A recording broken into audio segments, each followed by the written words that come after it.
Hello दोस्तों, welcome to Hindi code class. पिछले lecture में हमने सर्विस रजिस्ट्री को एकदम डिटेल में समझा था। अब आज हम उसी सर्विस रजिस्ट्री कॉन्सेप्ट के एक इम्प्लीमेंटेशन के बारे में डिटेल में समझेंगे, जो है नेटफ्लिक्स यूरेका। तो चलिए शुरू करते हैं। अब यूरेका की इंटरनल वर्किंग को समझने से पहले हम यूरेका के बेसिक्स कंप्लीट कर लेते हैं, मतलब बेसिक्स को समझ लेते हैं।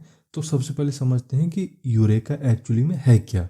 तो यूरेका एक सर्विस रजिस्ट्री सिस्टम है जो माइक्रो सर्विस आर्किटेक्चर में ये ट्रैक करता है कि कौन सी सर्विस अभी चल रही है, किस मशीन, किस आईपी, किस पोर्ट पर चल रही है एंड वो अलाइव है या नहीं। ठीक, तो ये डेफिनेशन समझने में आपको कोई प्रॉब्लम नहीं होनी चाहिए, क्योंकि इससे प्रीवियस लेक्चर में मैंने इसको बहुत ही डिटेल में समझाया था। तो जिसने भी अभी इससे प्रीवियस लेक्चर को नहीं देखा है जिसमें मैंने सर्विस रजिस्ट्री को एक्सप्लेन किया है, तो वो जाके ज़रूर देख लें। अब नेटफ्लिक्स यूरेका के बारे में कुछ और चीज़ें समझ लेते हैं, मतलब थोड़ी सी इसकी हिस्ट्री में चलते हैं। तो यूरेका को 2010 या 2011 के आसपास नेटफ्लिक्स के थ्रू डेवलप किया गया था और बाद में इसे 2012 में नेटफ्लिक्स ओएसएस को रिलीज़ कर दिया गया। ओएसएस मतलब ओपन सोर्स सॉफ्टवेयर, उसे रिलीज़ कर दिया गया।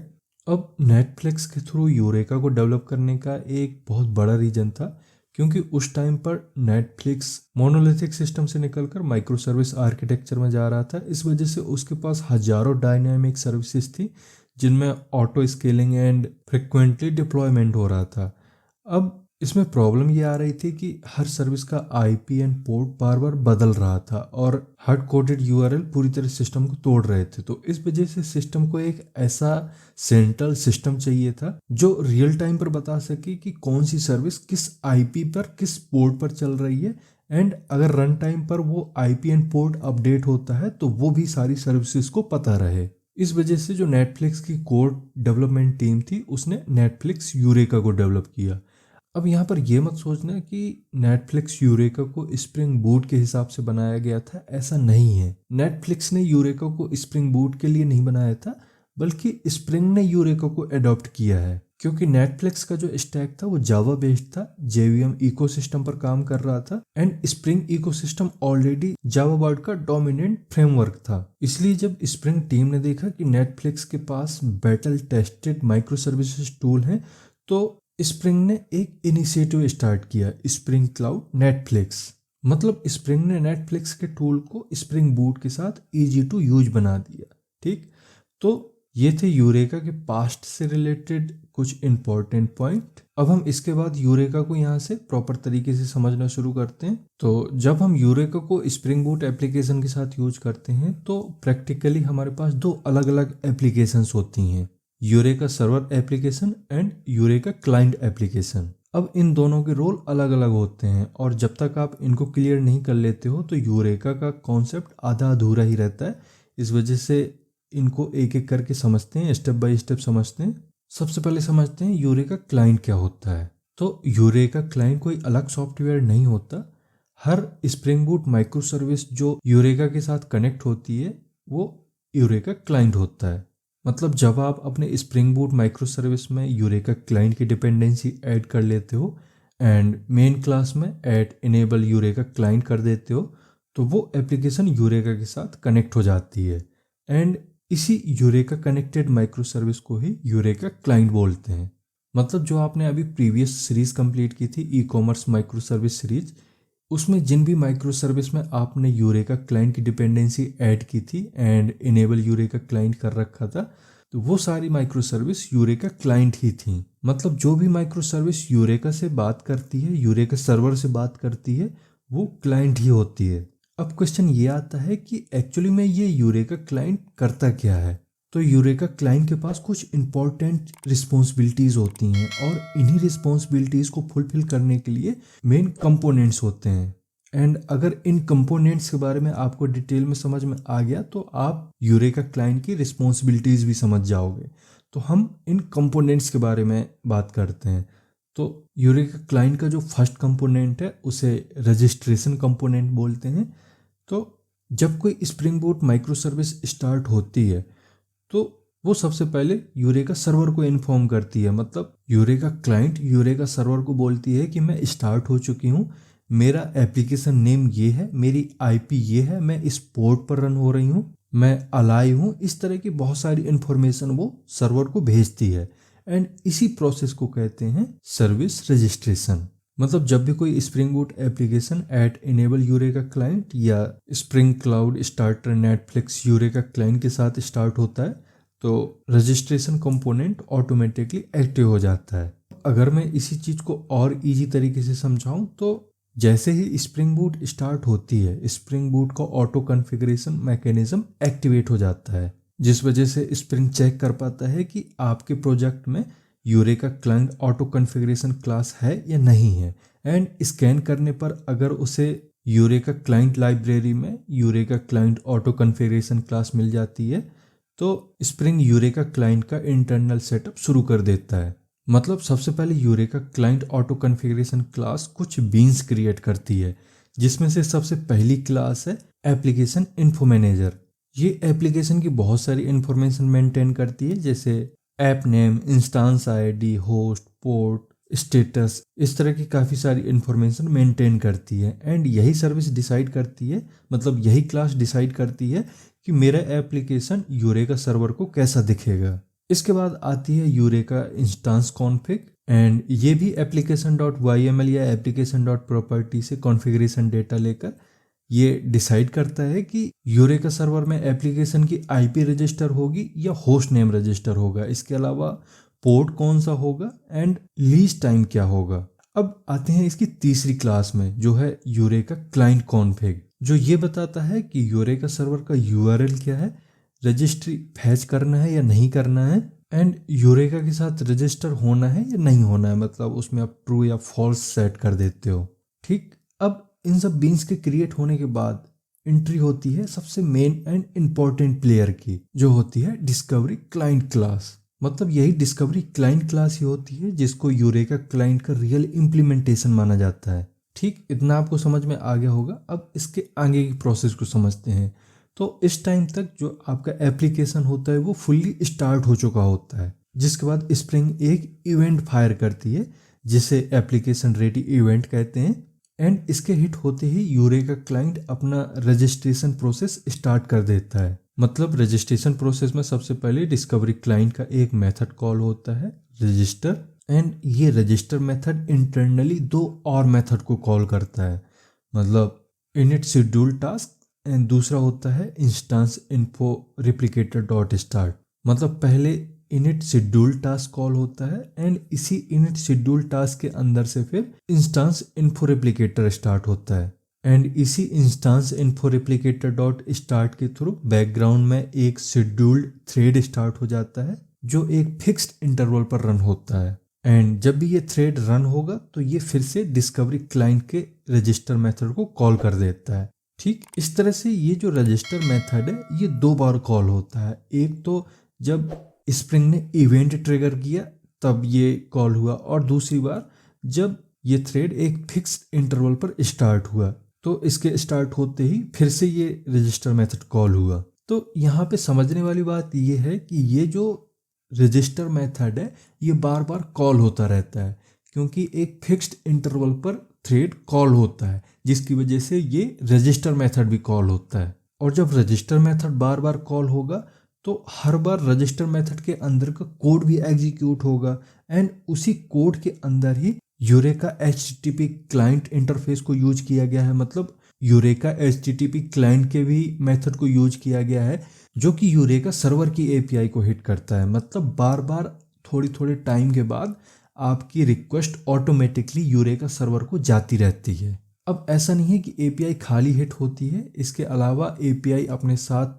एप्लीकेशन की सारी इन्फॉर्मेशन भी लेकर जाता है सर्विस के पास, मतलब सर्वर के पास, जिसको यूरेका सर्वर अपने सिस्टम में स्टोर करता है।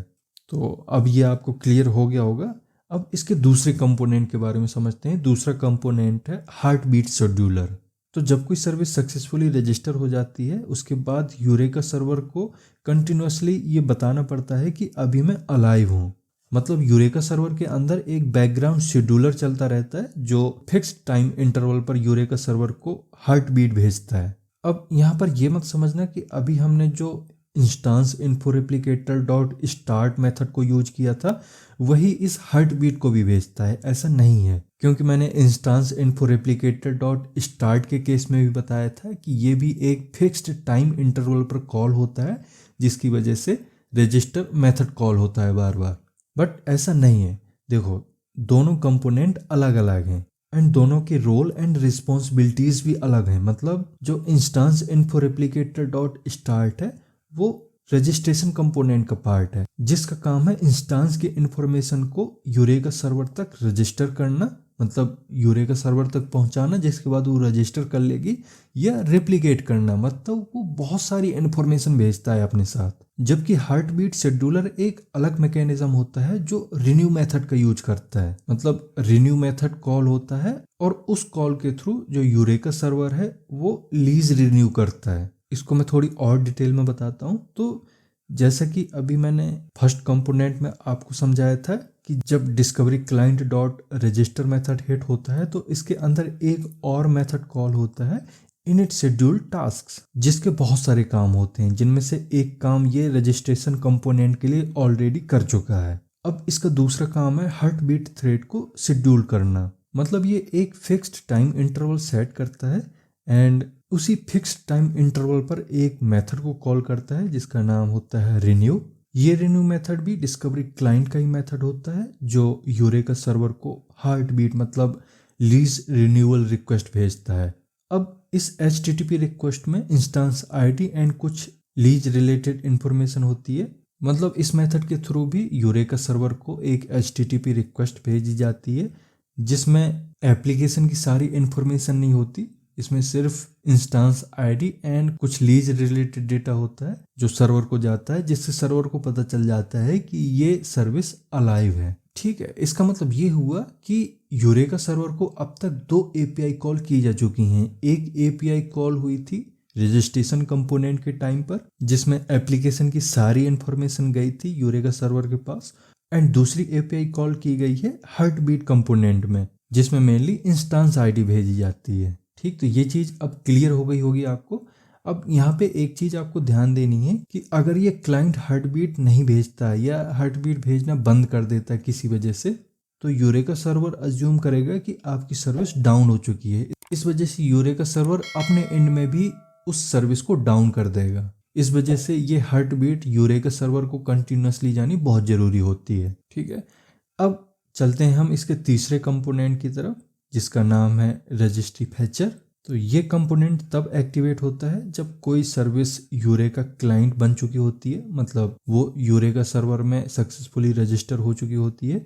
इसके बाद उसे किसी दूसरे क्लाइंट की ज़रूरत पड़ती है। मतलब जब किसी सर्विस को किसी दूसरे सर्विस को कॉल करने की ज़रूरत पड़ती है तो उसे एड्रेस चाहिए होता है। बट माइक्रो सर्विस आर्किटेक्चर में सारी सर्विसेज अलग अलग प्रोजेक्ट होती हैं, इस वजह से किसी भी एक सर्विस के पास दूसरे सर्विस का एड्रेस नहीं होता एंड इसी जगह यूज होता है रजिस्ट्री फैचर का, जो यूरेका सर्वर से लेटेस्ट सर्विस रजिस्ट्री फैच करके लाता है। अब इंटरनली जब spring application ready event fire करता है तो इसके बाद discovery client dot register call हो जाती है एंड इसी फ्लो के अंदर ये रजिस्ट्री फैचर भी इनिशियलाइज होती है। मतलब रजिस्टर मेथड के अंदर init schedule task method call होता है एंड इसके अंदर उसी टाइम इंटरवल में जिसमें हार्ट बीट चल रही थी, कॉल हो रही थी, उसी टाइम पर ये फैच रजिस्ट्री भी कॉल हो जाती है। मतलब एक फैच रजिस्ट्री नाम का मेथड होता है वो कॉल हो जाता है। इसके बाद ये मेथड यूरेका सर्वर से 2 तरह की रजिस्ट्री लेकर आता है। एक को बोलते हैं फुल रजिस्ट्री और दूसरे को बोलते हैं डेटा रजिस्ट्री। मतलब मैंने बताया था कि जो रजिस्टर मेथड है वो 2 बार कॉल होता है। एक तो जैसे इवेंट ट्रिगर्ड हुआ उसके बाद कॉल होता है और दूसरा जब थ्रेड स्टार्ट हुआ तब फिर से ये रजिस्टर मेथड स्टार्ट होता है। तो जब पहली बार ये रजिस्टर मेथड स्टार्ट होता है तो इसके अंदर का सारा मैकेनिज्म स्टार्ट होता है। उसी टाइम पे ये फैच रजिस्ट्री भी कॉल होती है। तो उस टाइम पर यूरेका सर्वर से ये सारी एप्लीकेशन की लिस्ट लेकर आती है, मतलब जितने भी इंस्टांस है सारे इंस्टांस की लिस्ट लेकर आती है। इसके बाद जब शेड्यूलर के थ्रू इसको कॉल किया जाता है, ये ऑटोमेटिक कॉल होता है, तो फिर ये फैच रजिस्ट्री मेथड पूरा डेटा लेकर नहीं आती, ये सिर्फ चेंजेस को लेकर आती है। मतलब जैसे न्यू इंस्टांस बना है तो उसका डेटा ले आएगी, उस इंस्टांस को ले आएगी, या कोई रिमूव्ड इंस्टेंस है तो उसकी इन्फॉर्मेशन ले लेगी, या फिर किसी इंस्टेंस का स्टेटस चेंज है तो उसकी इन्फॉर्मेशन ले लेगी। इस तरह से केवल चेंजेस को लेकर आती है, पूरा इंस्टेंस सारे इंस्टेंस लेकर नहीं आती। ठीक है, एंड इसी को बोलते हैं डेल्टा रजिस्ट्री। ठीक है, इतना समझ में आया। मतलब ये फैच रजिस्ट्री मेथड भी यूरेका HTTP क्लाइंट इंटरफेस को कॉल करता है। मतलब इसके अंदर 2 मेथड और होते हैं जो इस फैच रजिस्ट्री मेथड के थ्रू कॉल किए जाते हैं, जिसमें से एक होता है गेट एप्लीकेशंस, जिसमें पूरा डेटा आता है, सारे इंस्टेंस की इन्फॉर्मेशन आती है, और ये मेथड फर्स्ट टाइम चलता है। इसके बाद जो दूसरा मेथड होता है वो गेट डेल्टा नाम से मेथड होता है, और इस मेथड के थ्रू केवल वही डेटा आता है जो चेंजेस होते हैं। ठीक, तो इसमें भी अब कोई प्रॉब्लम नहीं होनी चाहिए, ये भी पूरा समझ में आ गया होगा। अब हम बात करते हैं फोर्थ कंपोनेंट की, जिसको बोलते हैं लोकल कैश। तो लोकल कैश एक इन मेमोरी स्टोरेज एरिया होता है जहां पर रजिस्ट्री फैचर के थ्रू लाया गया जो भी डेटा है वो स्टोर होता है। अब यहाँ पे ये जो इन मेमोरी है, इसका मतलब होता है कि जो रजिस्ट्री डेटा होता है वो किसी डेटाबेस में या किसी एक्सटर्नल सर्वर पर स्टोर नहीं होता, बल्कि वो डायरेक्टली यूरेका क्लाइंट की रनिंग एप्लीकेशन के अंदर ही स्टोर होता है। मतलब रैम में ही स्टोर होता है वो। मतलब लोकल कैश का काम होता है कि जो भी यूरेका सर्वर से इन्फॉर्मेशन आई है, जो भी रजिस्ट्री इन्फॉर्मेशन आई है, उसको लोकली स्टोर करना, ताकि हर सर्विस टू सर्विस कॉल पर इसको हर बार यूरेका सर्वर को कॉल ना करना पड़े।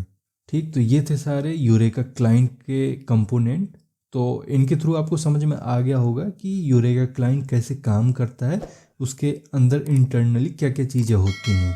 अब इसके बाद हम समझते हैं यूरेका सर्वर क्या है। तो यूरेका सर्वर एक सेंट्रल स्प्रिंग बूट एप्लीकेशन होता है जो सारी सर्विसेज की इंफॉर्मेशन मेंटेन करता है। मतलब यूरेका सर्वर एक ऐसा सेंट्रल रजिस्टर होता है जिसमें सारी स्प्रिंग बूट माइक्रो सर्विस अपना एड्रेस रजिस्टर करती हैं, मतलब IP प्लस पोर्ट रजिस्टर करती हैं। एंड इसी के हेल्प से सारी माइक्रो सर्विस के थ्रू स्प्रिंग क्लाउड इन्वायरमेंट में डायनेमिकली एक दूसरे को डिस्कवर एंड कम्युनिकेट किया जाता है।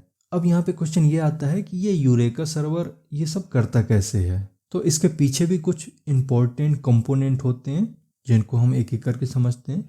तो सबसे पहला कंपोनेंट है सर्विस रजिस्ट्री। तो सर्विस रजिस्ट्री एक सेंट्रल डेटा स्टोरेज प्लेस होता है जहां यूरेका सर्वर सभी यूरेका क्लाइंट की कंप्लीट इन्फॉर्मेशन को मेमोरी में मेंटेन करता है। मतलब कौन सी सर्विस किस IP पर किस पोर्ट पर रन हो रही है, एंड वो अलाइव है या डाउन है, ये सब कुछ इसी जगह होता है। अब ये इन्फॉर्मेशन यहाँ पे किस तरह से स्टोर होती है इसको समझ लेते हैं। तो जैसे कोई स्प्रिंग बूट एप्लीकेशन स्टार्ट होता है एंड यूरेका क्लाइंट इनेबल होती है, उस टाइम पर क्लाइंट के पास बहुत सारी इन्फॉर्मेशन होती है, जैसे application name, host, IP address, port, health status, इस तरह की बहुत सारी इन्फॉर्मेशन क्लाइंट अपने पास रखता है। इसके बाद क्लाइंट यूरेका सर्वर को रजिस्ट्रेशन रिक्वेस्ट भेजता है, जिसके साथ वो कुछ इन्फॉर्मेशन भी भेजता है, जैसे application name, host, port and Meta data. इसके बाद जब ये रिक्वेस्ट यूरेका सर्वर पर आती है तो सबसे पहले ये यूरेका सर्वर के कंट्रोलर को पास हो जाती है। अब कंट्रोलर यहाँ पे रिक्वेस्ट को वैलिडेट करता है, मतलब चेक करता है कि एप्लीकेशन नेम वैलिड है या नहीं है। इसके बाद ये रिक्वेस्ट यूरेका सर्वर के कोर लॉजिक को फॉरवर्ड की जाती है, जहाँ पर यूरेका सर्वर उस सर्विस के लिए एक लीज क्रिएट करता है। लीज मतलब ऐसा फिक्स टाइम जिसमें यूरेका सर्वर किसी क्लाइंट को रजिस्टर रखता है। मतलब यूरेका सर्वर क्लाइंट को बोलता है कि तुम तब तक रजिस्ट्री में रहोगे जब तक तुम हार्ट बीट भेजते रहोगे। ठीक है, तो यहाँ पर जो डिफ़ॉल्ट लीज सेटिंग होती है वो 30 सेकेंड की होती है। मतलब बाय डिफ़ॉल्ट जो हार्ट बीट इंटरवल होता है वो 30 सेकेंड का होता है। इसके साथ ही जो एक्सपायरेशन टाइम होता है वो 90 सेकेंड का होता है। ठीक है, अब यूरेका सर्वर जो भी सर्विस का इन्फॉर्मेशन होता है, जो भी सर्विस की इन्फॉर्मेशन आती है, उसे सर्विस रजिस्ट्री में स्टोर कर लेता है। अब यहाँ इंपॉर्टेंट पॉइंट ये है कि ये क्लाइंट किसी डेटाबेस में रजिस्टर्ड नहीं होते। यहाँ भी यूरेका सर्वर इन मेमोरी का यूज करता है। इस वजह से अगर सिस्टम में मल्टीपल यूरेका सर्वर चल रहे होते हैं तो जैसे ही एक सर्वर पर एंट्री बनती है तो वो ऑटोमेटिकली दूसरे सर्वर में भी उसकी एंट्री दिखने लगती है। इसके बाद जैसे ही उस सर्विस के लिए सर्विस रजिस्ट्री में एंट्री सेट होती है, सक्सेसफुली सेट हो जाती है, तो यूरेका सर्वर क्लाइंट को एक सक्सेसफुली रिस्पॉन्स भेजता है, जिससे क्लाइंट को समझ में आ जाता है कि मैं अब ऑफिशियली रजिस्टर्ड हो चुका हूँ। ठीक है, इसके बाद है लीज मैनेजर। तो लीज मैनेजर यूरेका सर्वर का वो कंपोनेंट होता है जो ये डिसाइड करता है कि कौन सी सर्विस रजिस्ट्री में रहेगी और कौन सी सर्विस रजिस्ट्री से हटा दी जाएगी। मतलब लीज मैनेजर सर्विस की वैलिडिटी चेक करता है। इसे ऐसे समझो कि जब यूरेका क्लाइंट रजिस्टर होता है तो यूरेका सर्वर क्लाइंट को एक lease duration and heartbeat interval set करता है, जिसमें by default lease time 90 second का होता है एंड इसके साथ ही जो हार्ट बीट इंटरवल होता है वो 30 सेकेंड का होता है। इसके बाद जब भी क्लाइंट हर 30 सेकेंड में हार्ट बीट एपीआई कॉल करता है, यूरेका सर्वर इस हार्ट बीट को लीज रिन्यूअल की तरह ट्रीट करता है एंड जैसे ही ये हार्ट बीट मिलती है, यूरेका सर्वर एक्सपायरी टाइम को थोड़ा सा और आगे बढ़ा देता है, मतलब लीज एक्सपायरी को थोड़ा सा और बढ़ा देता है। एंड अगर किसी वजह से क्लाइंट क्रैश हो जाता है या नेटवर्क इशू हो जाता है या हार्ट बीट बंद हो जाती है, तो उस केस में लीज मैनेजर देखता है कि 30 सेकेंड हो चुके हैं एंड कोई हार्ट बीट नहीं आई है, तो वो 90 सेकेंड तक वेट करता है। इसके बाद वो रजिस्ट्री से इंस्टेंस को रिमूव कर देता है। इस वजह से अगर हम यूरेका सर्वर को चेक करते हैं या किसी सर्विस के थ्रू कॉल करते हैं तो हमें सर्विस डाउन दिखने लगती है। ठीक, तो ये लीज मैनेजर आपको समझ में आ गया होगा। इसके बाद बात करते हैं हम थर्ड कंपोनेंट की, हार्ट बीट या रिन्यूअल हैंडलर। तो हार्ट बीट एक रेगुलर सिग्नल होता है जो यूरेका क्लाइंट भेजता रहता है।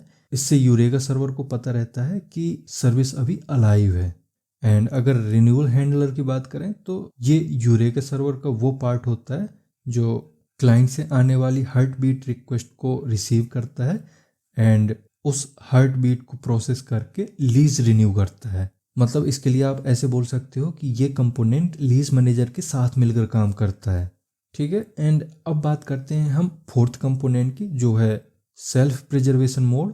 Self preservation mode eureka server का एक सेफ्टी मैकेनिज्म होता है जो मास सर्विस फेलियर पर सर्विस रजिस्ट्री को प्रोटेक्ट करता है। इसको ऐसे समझो, मान लो किसी प्रोजेक्ट में 100 माइक्रो सर्विस चल रही हैं, लेकिन कुछ टाइम के बाद सडनली नेटवर्क इशू आ जाता है एंड सारी सर्विसेज हार्ट बीट भेजना सर्वर को बंद कर देती हैं। अब इस केस में अगर यूरेका सर्वर नॉर्मली काम करे तो वो 90 सेकेंड वेट करने के बाद सारी सर्विस को डाउन कर देगा एंड जैसे ही सर्विस डाउन होती है लीज मैनेजर सारी सर्विसेज को रिमूव कर देगा एंड अगर ऐसा हो जाता है तो पूरा सिस्टम क्रैश हो जाएगा। इस वजह से यूरेका सर्वर को यहाँ पे सेल्फ प्रिजर्वेशन मैकेनिज्म प्रोवाइड किया गया है, जिससे जब यूरेका सर्वर डिटेक्ट करता है कि सारी सर्विसेज से हार्ट बीट काउंट आना बंद हो गया है तो इसका सेल्फ प्रिजर्वेशन मोड ऑन हो जाता है, जिसकी वजह से लीज एक्सपायरी होने के बाद भी ये सर्विस को रजिस्ट्री से रिमूव नहीं करता है। मतलब सेल्फ प्रिजर्वेशन मोड में सर्विस एक्चुअली डाउन तो दिख सकती है बट वो रजिस्ट्री से रिमूव नहीं होती।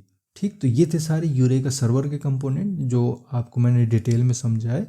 अब इस लेक्चर में अभी इतना ही रहने देते हैं एंड अब अगर इस लेक्चर के थ्रू आपको कुछ समझ में आया है तो इसको लाइक ज़रूर करिए एंड अगर अभी तक आपने चैनल को सब्सक्राइब नहीं किया है तो चैनल को सब्सक्राइब भी कर लें। अब हम मिलते हैं नेक्स्ट लेक्चर में। Thank you.